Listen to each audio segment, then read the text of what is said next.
महाराष्ट्राच्या राजकारणात सध्या सत्ता संघर्षाचे अनेक अंक आपण पाहिले, पण भिवंडी महानगरपालिकेच्या महापौर निवडीने जे वळण घेतलं आहे त्याने सर्वांच्याच भुवया उंचावल्या आहेत। चंद्रपूर आणि परभणीच्या निकालानंतर अवघ्या महाराष्ट्राचे लक्ष भिवंडीकडे लागलं होतं आणि आता जो राजकीय ट्विस्ट समोर आला आहे त्याने भाजपला मोठा धक्का बसला असून काँग्रेसनं आपली गणिते पक्की केल्याचं दिसत आहे।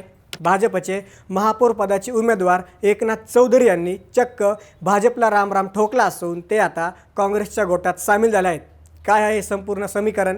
काँग्रेसचे प्रदेशाध्यक्ष हर्षवर्धन सपकाळ आणि खासदार बाळामामा म्हात्रे यांनी नक्की काय डावपेच आखले आहेत आणि 20 फेब्रुवारीला होणाऱ्या या निवडीत नक्की काय घडणार हेच आज आपण या व्हिडिओमध्ये सविस्तरपणे जाणून घेणार आहोत। नमस्कार, मी महेश आणि तुम्ही पाहताय थोडक्यात। भिवंडी महापालिकेच्या निवडणुकीनंतर कोणत्याही एका पक्षाला स्पष्ट बहुमत मिळालं नव्हतं, त्यामुळे सत्तेची चावी कोणाकडे राहणार यावरून मोठी ओढाताण सुरू होती। आपण आधी इथलं संख्याबळ समजून घेऊया। सर्वाधिक जागा काँग्रेसला मिळाल्या, एकूण 30 जागा मिळाल्या, तर त्या खालोखाल भाजपला 22, राष्ट्रवादी काँग्रेस शरद पवार गटाला 12, शिवसेना 12, समाजवादी पार्टीला 6, कोणार्क विकास आघाडीला 4, भिवंडी विकास आघाडीला 3, तर एक जागा अपक्षाला मिळाली। एकूण जागा 90 आहेत आणि बहुमतासाठी 46 आकड्यांची गरज असताना काँग्रेस 30 जागांसह सर्वात मोठा पक्ष ठरला, पण मॅजिक फिगर गाठण्यासाठी त्यांना 16 जागा कमी पडत होत्या। इथूनच खऱ्या अर्थाने राजकीय डावपेचांना सुरुवात झाली। यात विशेष म्हणजे या निवडणुकीत काँग्रेसनं आपल्या जुन्या बालेकिल्ल्याला पुन्हा एकदा पकड मिळवली असली तरी सत्तेचं गणित जुळवण्यासाठी मित्रपक्षांची जोड मिळवणं हे त्यांच्यासमोरचं सर्वात मोठं आव्हान होतं। काँग्रेसनं सत्तेसाठी मोर्चे बांधणी करताना सेक्युलर फ्रंटची स्थापना केली।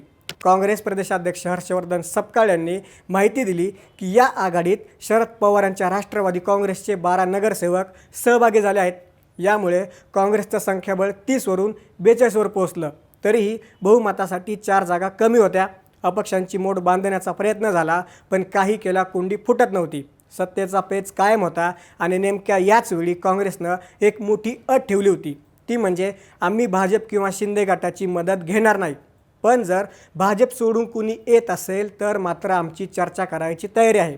हर्षवर्धन सपकाळ यांनी आपली भूमिका स्पष्ट करताना हे सांगितलं की आमची विचारधारा आणि भाजपची विचारधारा टोकाची वेगळी असल्याने आम्ही त्यांच्याशी युती करण्याचा प्रश्नच उद्भवत नव्हता।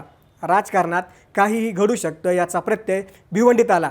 भाजपचे महापौर पदाचे अधिकृत उमेदवार एकनाथ चौधरी यांनी चक्क भाजपची साथ सोडली। चौधरींच्या या भूमिकेमुळे भिवंडी भाजपमध्ये मोठी खळबळ उडाली आहे, कारण ज्या नेत्याला पक्षाने सर्वोच्च पदाची उमेदवारी दिली तोच नेता ऐन निवडणुकीच्या तोंडावर पक्ष सोडून गेला। एकनाथ चौधरी हे मूळचे काँग्रेसचेच होते, पण निवडणुकीपूर्वी ते भाजपमध्ये गेले होते। आता त्यांनी पुन्हा एकदा आपल्या जुन्या घराची वाढ धरली आहे। हर्षवर्धन सपकाळ यांनी स्पष्ट केलं की एकनाथ चौधरी त्यांच्यासोबत 9 नगरसेवकांना घेऊन सेक्युलर फ्रंटमध्ये सामील झाले आहेत। या एका निर्णयामुळे भाजपचे संख्याबळ घटलं असून काँग्रेस प्रणित आघाडीचं पारडं आता जड झालं आहे। आता महापौर पदासाठी नारायण चौधरी यांनी अर्ज भरला आहे, तर काँग्रेसकडून तारिक अनवर यांनीही अर्ज दाखल केला आहे। यापैकी कोणाचा अर्ज ठेवायचा याचा अंतिम निर्णय पक्षश्रेष्ठी घेणार आहेत।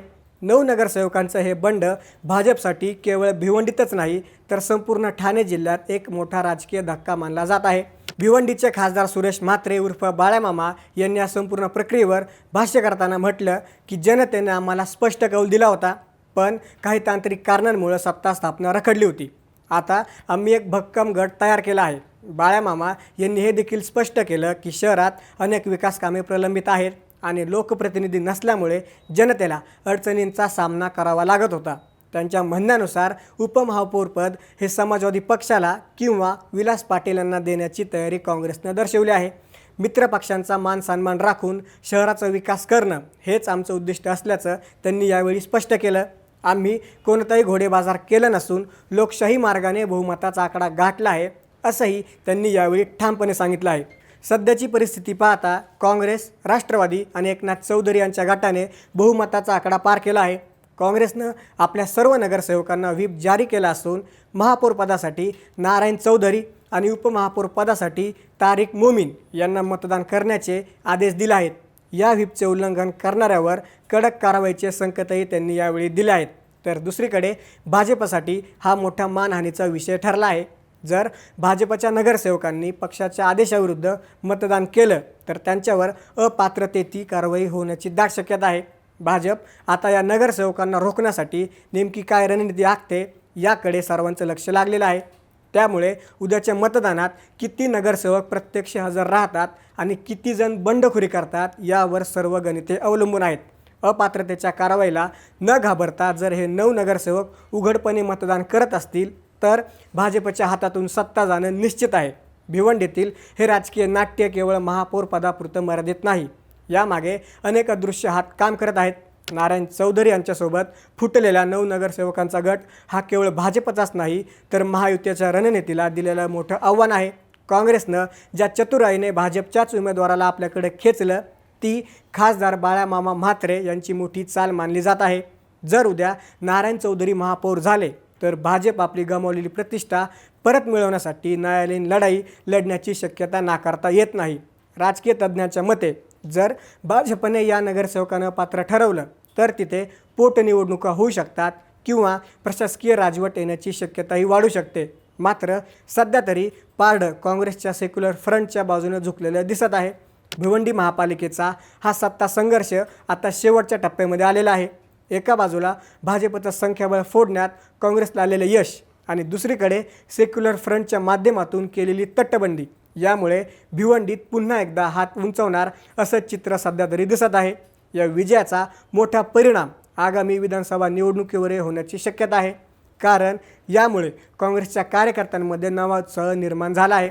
20 फेब्रुवारीला होणाऱ्या या निवडणुकीत गुलाल नेमका कोणाचा उधळणार? नारायण चौधरी महापौर होणार का आणि भाजप यावर कायदेशीर पाऊल उचलणार का हे पाहणं रंजक ठरणार आहे। भिवंडीतील जनतेने ज्या अपेक्षेने मतदान केले त्या अपेक्षेला हे नवीन सत्ता समीकरण न्याय देणार का हाच खरा प्रश्न आहे। तुम्हाला काय वाटतं? भिवंडीतील हा बदल शहराच्या विकासासाठी फायद्याचा ठरेल का? तुमच्या प्रतिक्रिया कमेंट्समध्ये नक्की कळवा आणि अशाच राजकीय घडामोडींसाठी आमच्या चॅनलला सबस्क्राईब करायला विसरू नका।